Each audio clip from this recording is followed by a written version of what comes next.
Oh no. What? It's that Dark Trooper music. Oh, that's right.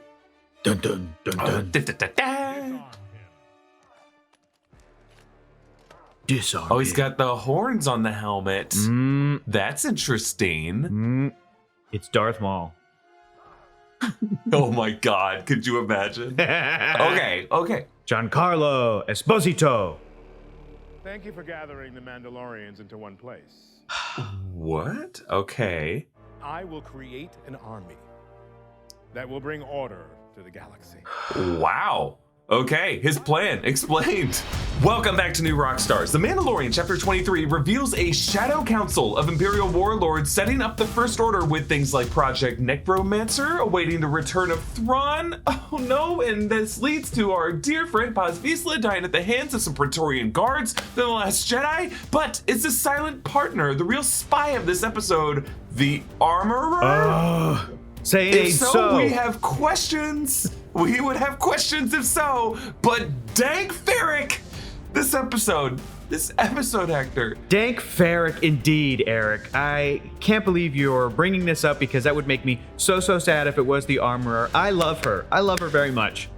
We did suspect something that was up with the Armorer earlier this season, but it wasn't this. It was something else.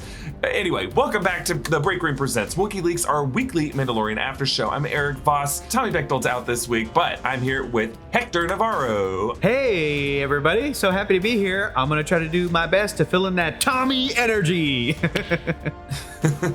And so Hector, just like opening look at this episode, what are your thoughts coming out of this? Very dense, very dense. This is the one that was like, okay, y'all don't like having fun with Jack Black and Lizzo? Fine, here's the lore. Here's all of the setup for the next couple of years of Star Wars storytelling. Yeah, I know from the beginning of this series that they were going to say this is going to show us the rise of the First Order. So they're delivering on those promises. I have no problem all that being set up. And I love the idea that they're bringing in like Thrawn minions in this conspiracy. I'm dying to know who the spies of this episode were, because it's called The Spies, and on the surface everyone is kind of just like being exactly who they say they were. No one's being duplicitous, but it also seems like the Mandalorians got set up on this planet a little bit. So I'm trying to reconcile my feelings between those two things.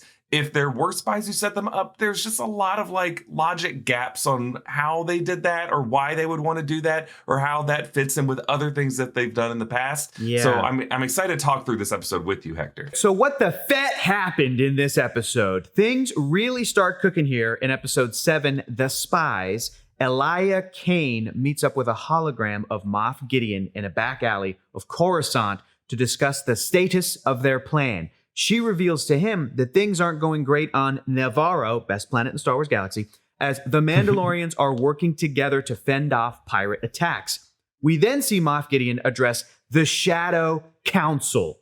Coolest name we've heard in Star Wars in a long time. There are many interesting characters there, including Brendol Hux, who is played by Brian Gleason, the brother of General Hux's Domhnall Gleason. The Shadow Council. They kept in the family. That was really cool. Awesome. I thought it was fantastic. Really happy to see that. If you're a Hux fan, and I am, I think that character is hysterical. The Shadow Council is in disarray as they await the return of Grand Admiral Thrawn. I think that they're giving us like putting faces and names to who exactly is behind this conspiracy. So it kind of makes it clearer. I mean, we could guess. We know from the Phasma books that, the Hux family was there and was part of this. We know that Snoke was being like puppeted by Palpatine, but that seemed to be like the kind of the dark side angle, as opposed to like the political bureaucratic functioning behind it. So that's what we're seeing now. I like that they call themselves the Shadow Council, because there's really no debate anymore over whether or not we're the baddies. Like, they know. But that's also been like true to Star Wars since the beginning. We've had the Shadow Collective. We've had everyone like, yeah, we know we're evil. We don't care. It makes me hope that someday the MCU will get the Masters of Evil, because it's just like the best team villain name. the Brotherhood of Evil Mutants, as Magneto once called them. It's great. So then Moff Gideon convinces the council to send him aid so he can destroy the Mandalorians once and for all. Speaking of Mandalorians, the Night Owls and the remnants of the Death Watch are reunited on Navarro for a grand feast. And before the feast, Grief Karga presents Din Djarin with a rebuilt IG-11, now IG-12, a Grogu pilotable version of the old droid with the vocal functions to say yes and no. Erik, did you like this element in the episode? Because my answer is yes, yes, yes, yes, yes, yes, yes, yes, yes, yes. I need a sometimes button, a sometimes, or just like a mix of yes and no. Because, I mean, anything that you give Grogu to do, especially this little, like, Bjorn visual of him just sitting in the chest, operating it, getting to grab Melaroon fruits, I'm okay with all that stuff. I think it's so fun, and it's a delight. But it's like, did we have to do this to IG-11? They're, like, his corpse is being mutilated and desecrated. At every turn, they lobotomized him. Yeah. Like, why not just let him live as a statue? Jesus Christ. Because Grogu needed a mech to pilot. And, we may still get a reversion back to the IG-11 because where did we leave off? It was just that, like, we're missing one droid piece that the Anzellan could still maybe put into IG-12 to make them IG-11. Isn't that where we left off? According to Pelimoto, that part isn't made anymore. It doesn't exist. I'm sorry. You got to get that. They don't make that charger anymore. You got to buy the new iPhone charger. That's such a bummer and a little too close to home. So at the feast, Bo-Katan rallies the troops to retake Mandalore, and a small team heads to the surface of the battle-scarred planet while the remaining Mandalorians remain in orbit just above Mandalore. On the surface, they meet a surviving group of Mandalorians who never left their home world, very Mad Max. They agree to take Bo and company to the Great Forge. Axe Woves and Paz Vizsla continue a great tradition of physically fighting over a board game, but the fight is broken up by Grogu in his IG-12 suit. Again, love this moment. Thought it was fantastic. Very fitting for Grogu and his, I guess, character development.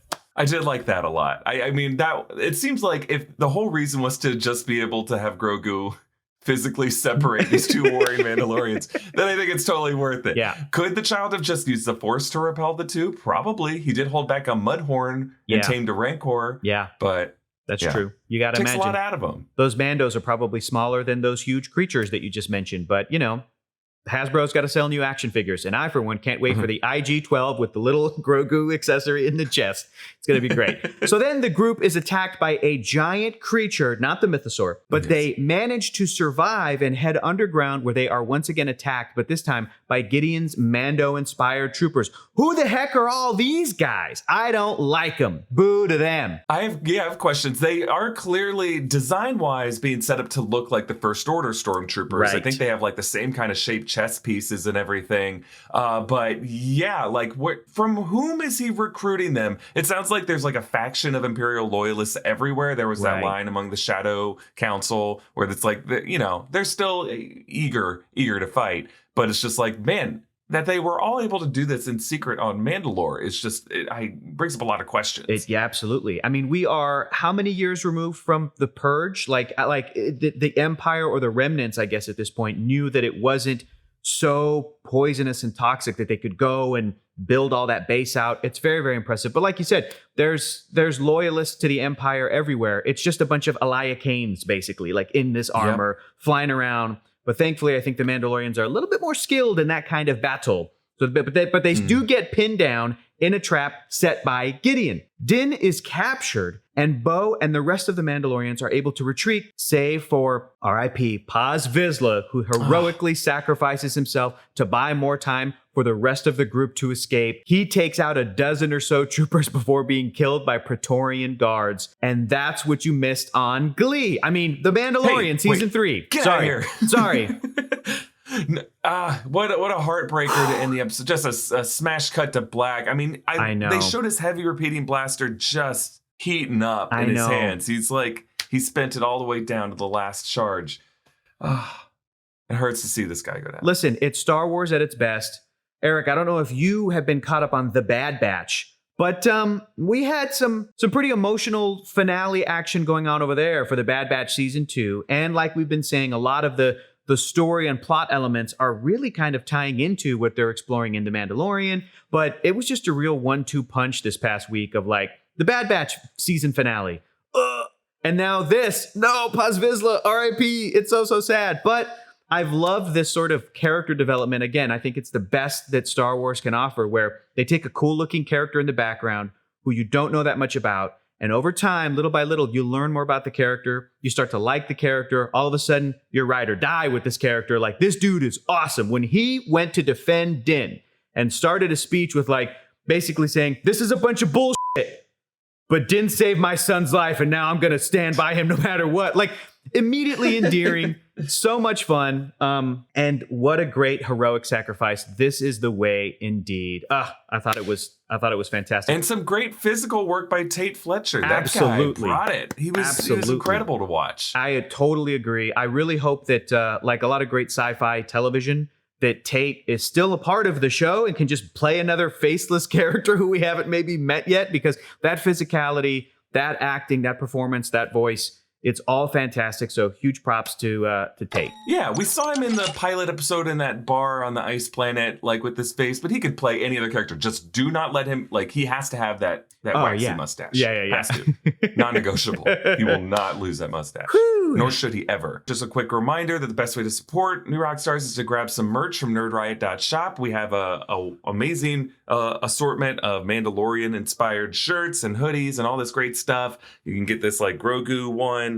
So yeah, grab all that at nerdriot.shop. And thank you for supporting us. And Hector, so let's talk a bit more about the Shadow Council and this question of, is the armorer a spy? Is he, like, to quote another famous Hux, am I the spy? You know, are they the spy? Is that kind of the inside joke here with the Hux family? Because yeah, we meet part of the Shadow Council obviously includes Moff Gideon, but we have Brendol Hux, who, as you mentioned, Brian Gleason, brother to Domhnall Gleeson. Brendol is the father to Armitage Hux, Domhnall Gleeson's character in the sequel trilogy. Yeah. And really, it is this father and son that oversee the creation of, you know, what they call the perfect soldier in the early years of the First Order. A lot of this is covered in the Phasma book. So go back and read the Phasma book. You find out her history with these Armitages and with these Huxes, but with the Armitages and the Brendols and the Snokes and all of them.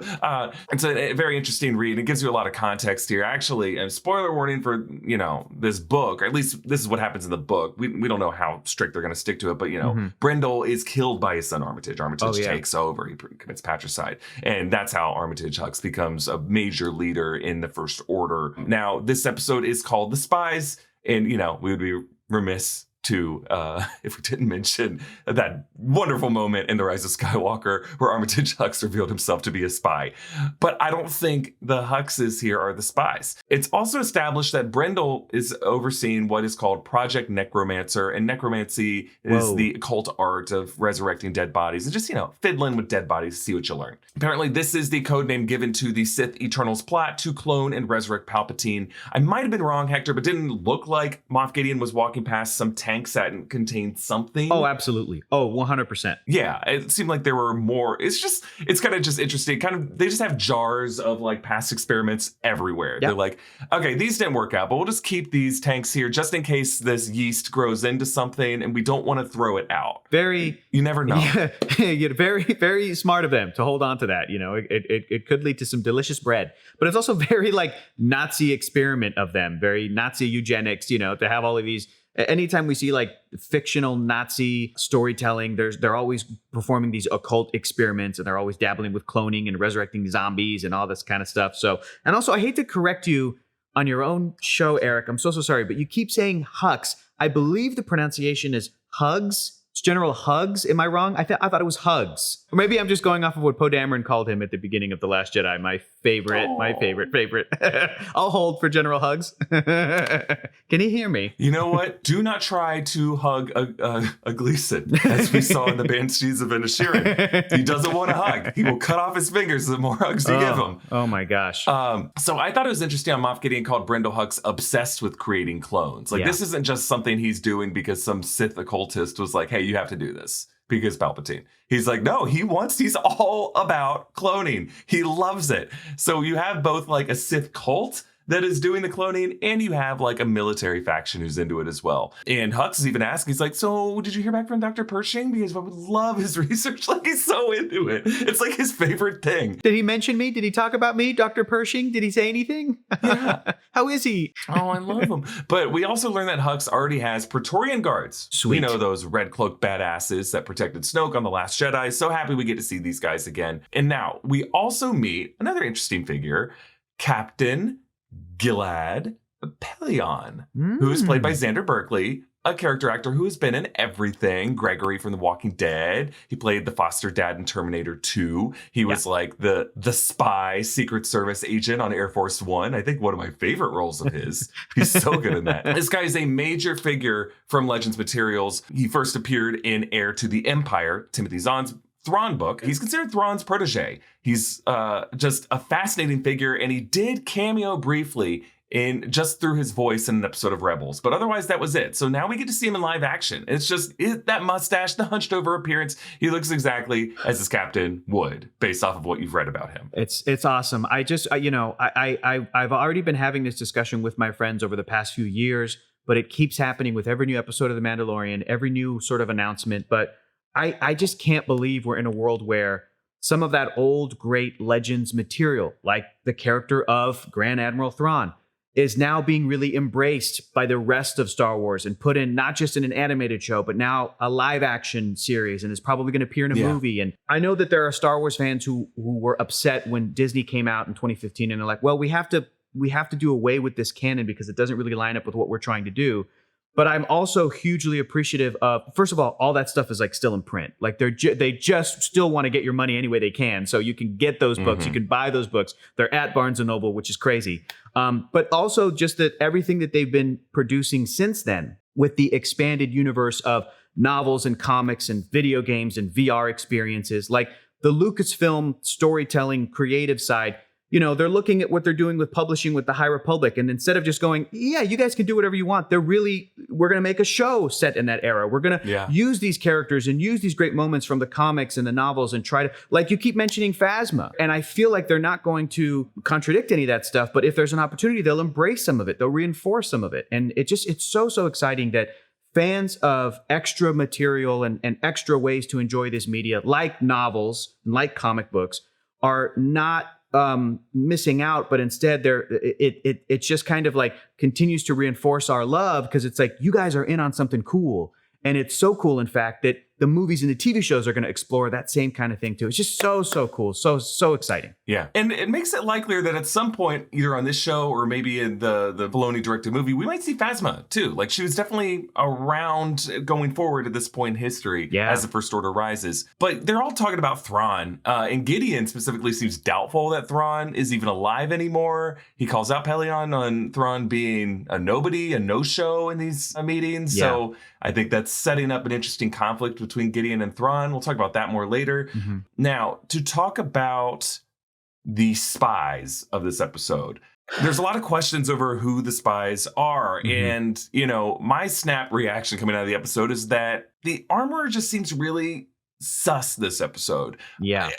And, you know, you were there when we reacted to episode 2, and I mentioned that the armorer might be the big bad of the season. My prediction there wasn't so much that she would be a deceitful spy, a political tactician working with Moff Gideon, the person who's done more damage to the Mandalorians than anyone, to bring down certain parts of the Mandalorian culture or through some other kind of like aspect of her character we don't know about. I thought her rigid, stubborn superstition and dogmatism would be what would make her kind of a villain, that it would be a war between traditionalism and progressivism within the Mandalorian tribes. So this is certainly a surprise to me. But, you know, there are certainly questions we have. So the way this episode ends with the armorer working with these injured people to take them back up to the light cruiser, we keep cutting back to her, which is so weird. Like, didn't you feel like she was either going to just get shot? Yeah. Or like, at first I saw her approach, I thought the light cruiser was just going to get nuked for a second. That's like, what I thought too. I mean, is there a possibility, Eric, because I want to keep living in the world where the armorer is good, where the armor gets to keep being on the side of the Mandalorians, even with her very extremist kind of cult-ish way of thinking. You're not wrong that that's definitely a great source of conflict, but I really like her, and I'm hoping that she's not full-on Imperial Remnant loyalist or whatever, but is there a possibility that continuing to cut back to that? Because I was thinking, this is where Gideon and his crew are going to show up, and they're going to take them all out. Was that a red herring to make us think, that's where they're going to show up, that's where they're going to show up, that's where they're going to show up? So then when we get to further in the cave, and all of a sudden, that's where the trap lies, it was just a surprise, pulling out the rug out from under us of like, no, Gideon's been here the whole time on Mandalore. Could that be a possibility? Very possible. Very possible. We just have other questions like, how was he there? Like, how did Din Djarin not see this when they were at, like, we've visited Mandalore twice this season when Din Djarin went there first. And then, like, were they just really quiet? It's a planet. Like, planets are bigger than one small community underground. It's a whole planet. Okay. You could land in Paris and not know anything about what's going on in Los Angeles. So imagine Mandalore. There could be a whole system of caves. We have no idea what's going on. That's completely true. Completely true. There are multiple cities, but I think it's also fair to say Star Wars does not treat planets like planets. They treat them like cities. Right. There's like 2 cities on Tatooine, and we've been to them a lot. The planet of Navarro is basically just a town with... No, that's not true, because we've seen other parts of Navarro. There was an Imperial base on Navarro, but it was also like a place off the map that no one ever really talked about. So I think even the people living in Navarro didn't think about what happened on the other side of Navarro. And that Imperial base was just on the outskirts of the capital city of Navarro. You're not wrong. Well, and there was an Imperial presence there too. So Navarro's not the best example. I think, in fact, a lot of this is good arguments against the armorer being some kind of villain, because why would she send Mando and Bo-Katan or at least Mando to the Living Waters? Because she would, in that case, she would definitely risk him stumbling upon the Imperial presence. When would she have had time to forge together some Beskar armor from Moff Gideon if she was with, Paz Vizsla and other members of the Children of the Watch all that time? Like, and it didn't seem like they had ships until Bo-Katan got there. Listen, I just want to also recall something I just thought of right now. Going back to one of the biggest betrayals in the entire history of the Star Wars galaxy, Order 66. The clones were like good dudes, and one flip of the switch, and all of a sudden, like a programming went off in their head, and they're like, okay, we have to kill all the Jedi, the people that we've been working with, all of these generals that we respect immensely. We got to kill them all. Jedi are bad. So what if the armorer is this deep, deep, deep undercover, like secretive agent who is basically placed here by Gideon years ago with the caveat of like, no, just be a Mandalorian, be strong in your beliefs. We are going to give you a vague background so people understand where you could kind of, infiltrate and be part of the group. But just continue to be your true, authentic self until I'm going to need to flip the switch, say the code word, Winter Soldier you, and all of a sudden, Homecoming, some of those other code words. And then she kind of goes into like, okay, now I have to put all the Mandalorians in one place so that they can all get taken out. And I have to, listen to my programming. Yeah, doesn't that sound like a little surprising with the fact that like the Mandalorians were already beaten? Why would he need to set up anything in a group of people that they already completely wiped out after the Night of 1,000 Tears and the Purge? Like, even the other members of the Shadow Council were like, Mandalorians, they're still a thing? I guess we just have questions of how they were set up. Like, a lot of people are suggesting maybe Axe Woves is the spy. But like, if you were to go back and look at all of his decisions, it doesn't really make sense for him to be a spy either. I think the issue is that we're looking at this as if it's a show like Andor, and it's not. Right. It's a show like The Mandalorian and Clone Wars. Yep, it's for kids. It can't be complex enough, complicated enough that kids are going to sort of like lose the thread. It's got to be, there's going to be twists and turns, but it's going to be things that like, if you sit down and really think about it, you're probably going to be able to figure it out, because 8-year-olds have to be able to be like, oh, whoa, cool, and understand and follow sort of what's happening. I also want to point out too, could this title episode refer to Elia Kane, who really was in this episode confirmed in what we've been suspecting for many, many episodes in this whole season, but she was revealed to be the spy working for Gideon. Could that be what the... But didn't we already know that? Yeah. I'm sorry if I'm pressing you, Hector. No, I just think like It's so weird to call this episode The Spies.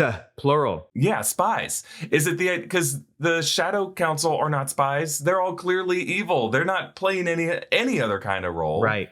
It's like suggesting that there's someone within the Mandalorian ranks that are spies. Yeah. Are those pirates that they ran across spies? I don't think so.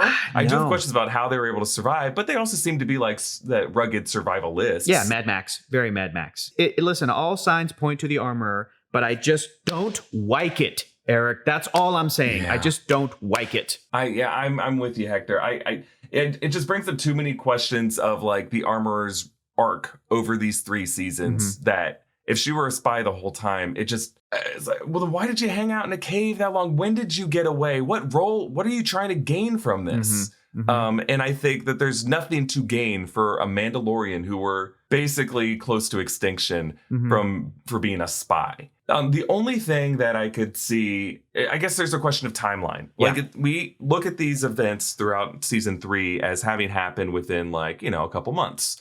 But if they took place over like a year, if like what changes when Bo-Katan got back from the living waters and said that there's a mythosaur under there, that could have been where things changed. And then like communication was sent to Moff Gideon like, hey, this is actually a valuable place to be. Maybe now you can set up your base there. But I just don't know when or how the armor could have done that.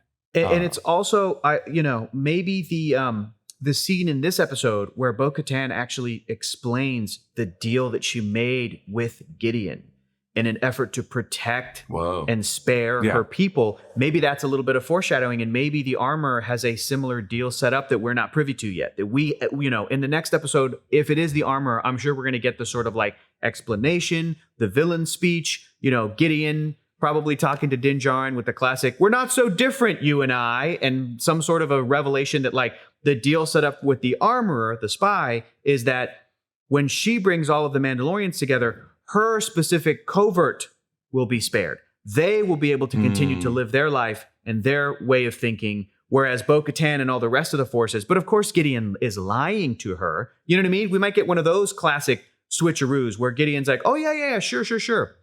I told you that your covert would get what was owed to them. And what was owed to them was death. And then he's going to betray the armor. And then the armor will be like, oh no, why did I trust this Imperial remnant? And now I've decided to turn it back on him. And maybe I'll sacrifice myself in an effort to redeem myself. And it'll be that kind of classic story. But there may be just a deal in place with the armor that we're not aware of. And that might be because she is so loyal to her covert that she was willing to play the card of, no, Bo-Katan, you are accepted. We embrace you. You can take off your helmet. You walk both worlds. Meanwhile, on the inside, she's stewing. She hates taking off your helmet, but she's like, I'll play this role until I can position you and your group in the Night Owls, and then you get killed off by Moff Gideon. So maybe the next episode, maybe Ahsoka, maybe the next season of The Mandalorian might reveal things that we don't know yet, but fingers crossed that the armor can still be good.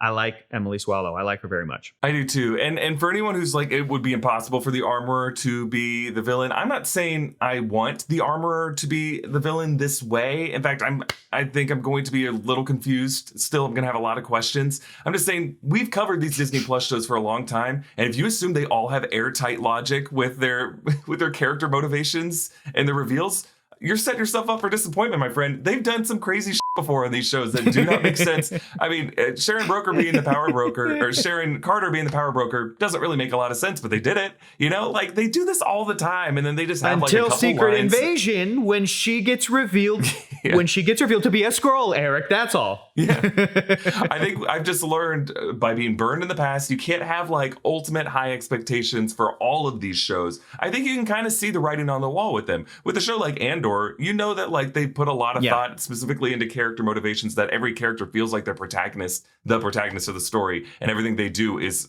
pretty clear according to their character's logic. And based off of decisions they've made in the past. On these shows, it's really just like looked at more of as a top-down sort of thing. Where does this character need to be with this character to set up this spinoff and to sell toys? And I love those toys, so I'm along for the ride. And I will buy all of those toys, and I will watch all those spinoffs. I don't care. Jeez.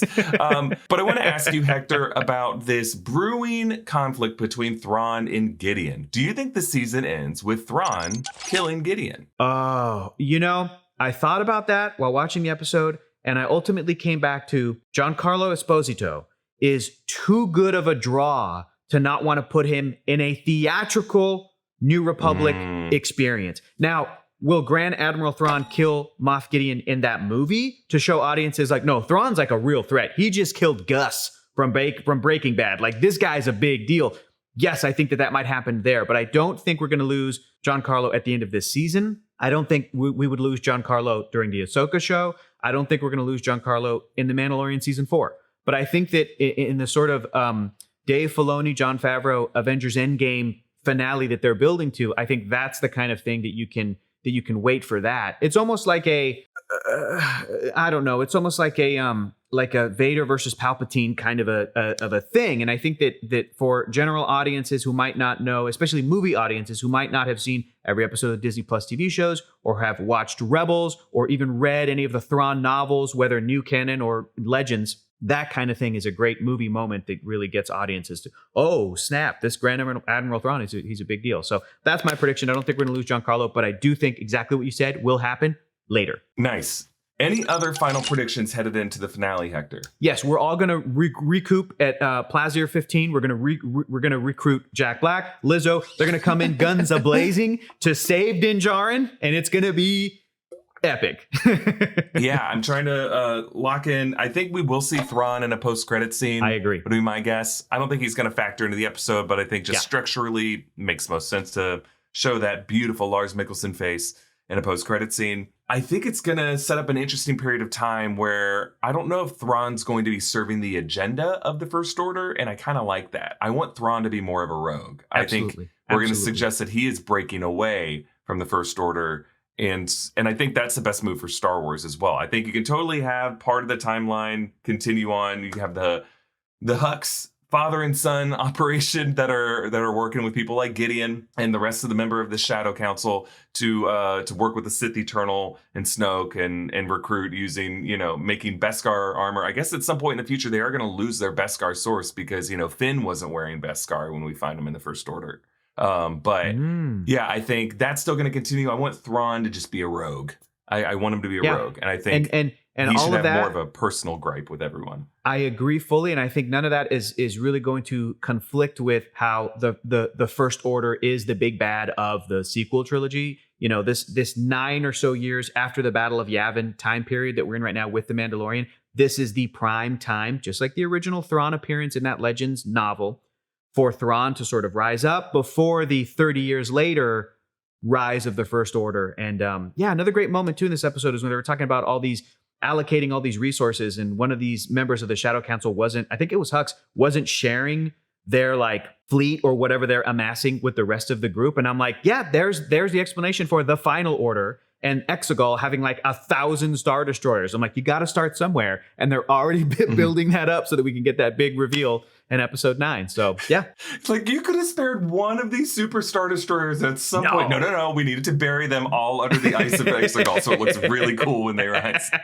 Yeah. So I think we'll be in an interesting place with the Mandalorian people, right? I think it just makes me sad to see that Mandalore is just kind of this wasteland, and that it's been now co-opted by Moff Gideon's people right under their noses, because it's like, okay, well, great. They're never really going to have their homeland again, and they need to let go of that. I think they seem to have something great going on Navarro, some nice hot springs. They had some camps, roasting some kadus on bonfires. That seems like a happy life. Just live there forever. You do not need to reclaim your homeland at that point. I'm sorry. It sucks. It's cursed. We've said it before. We'll say it again. Mandalore isn't a place. It's a people. Thank you, Thor. That's Ragnarok. Right. That's correct. I hope that someone says that or learns that next week. That's all I hope for. Maybe it'll be IG-12 himself through the voice of Taika Waititi, director of Thor Ragnarok. Using yes and no as binary code to communicate it. Yes. No. Yes. Anyway, well, we'll leave it there for this episode of Wookieeleaks. I know people are going to get mad at me for being too hard on this episode. We're just trying to figure it out, because overall, I think Rick Famuyiwa did a great job shooting all Yeah. this. The action was incredible. Yep. I mean, the performances were fun as always. I liked the adventure overall. I just have questions overall about the series, and if this episode adds more questions to that list, I'm gonna still be trying to work through them here on Wednesday mornings. But hey, my Easter egg breakdown is gonna be coming tomorrow, as always. You can follow me at EA Voss. Follow Hector at Hector is Funny. Tommy will be back next week, and we'll be back next week to react to the season finale. It's going to be an interesting one. But you can also check out the stuff I got going over on the deep dive. We got an investigation episode coming out on Friday that's going to look into the history of post-credit scenes. Speaking of post-credit scenes, I think you'll really enjoy that one. You can follow New Rockstars, subscribe to Wookieeleaks wherever you get your podcasts. Thank you for watching, and we have spoken.